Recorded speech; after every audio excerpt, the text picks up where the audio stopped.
Ito, buksan natin dito ha. Maghanap tayo dito. Ito. Unahin na natin dito sa yung ganito. Ito ay lam, mim. Pansinin mo yung pagkadugtong niya ganyan, pwedeng ganyan. Ito ay waw. Tapos aagawin ng hamza na ito, hamza na sukun. Pansinin mo kung paano basahin ang hamza na sukun ha. Mim, nun, waw, nun. Ito ay, atras tayo dito tayo magsimula sa waw. Bali, ito ay wal mu'minun. Pansinin mo kung paano ko binigkas pagdating dito sa hamza na sukun. Kahit saan mo yan makita. Basta hamza na sukun. Pansinin mo. Wal mu'minun. Yan. Next. Sa iba naman. At ito, unahin ko na ito kasi nadadaanan natin. Ito ay lam at saka ha. Pwede mo makita na ganito siya. Lam, ha. Pwede mo rin makita na iba naman. Ito, meron ako nakita dito. Ito. Ito ay lam na sukun. Atras tayo. Dito ay alif. Lam na sukun. Bali ito, yan. Pwede makita na ganyan na magkadikit ang lam at saka mim. Ito ay mim. Yun ang bawin niya. Dahil, yun. Bawin na. Bali, ang dumikit sa kanya, sumunod sa kanyang letra, ito ay ha. Sukun. Bali, sin, nun, ya, nun. Ito ay al-muhsinin. Al-muhsinin. Atras na tayo dito para kumpleto na itong isang linya ganyan. Ito ay alif, nun, kaf, zal, lam, kaf. Ito ay inna kadhalika. Patagalin mo konti dito sa na kasi may alif. Ganunin dito sa za kasi may alif po sa gira. Bali, inna kadhalika najizil muhsinin.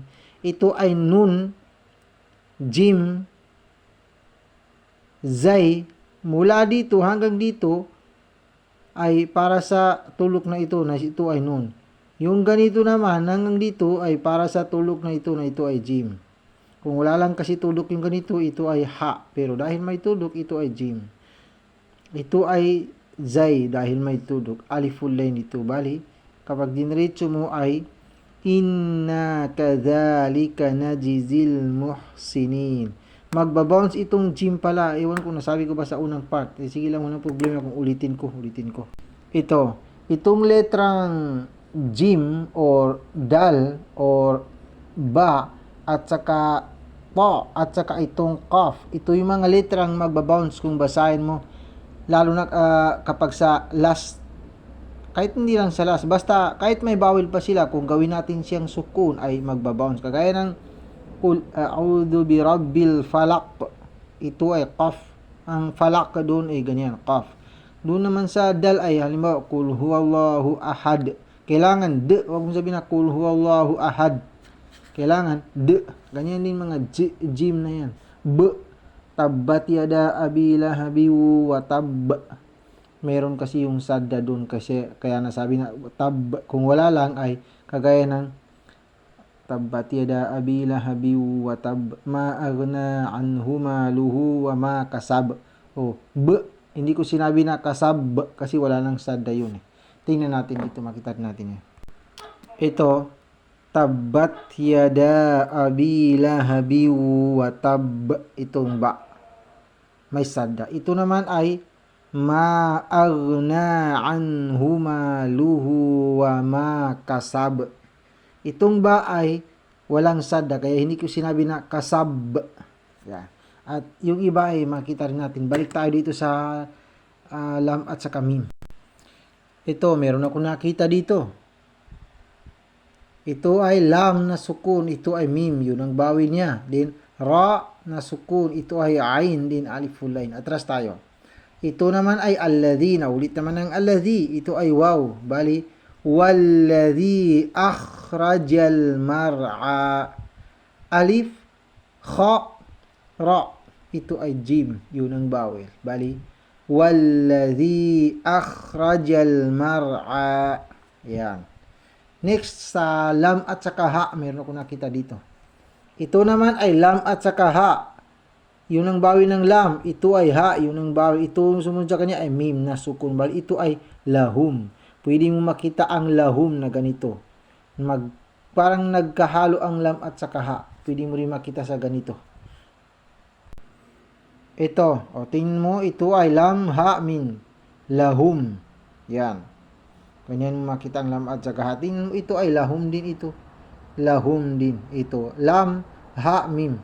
Lahum. Sa'alahum.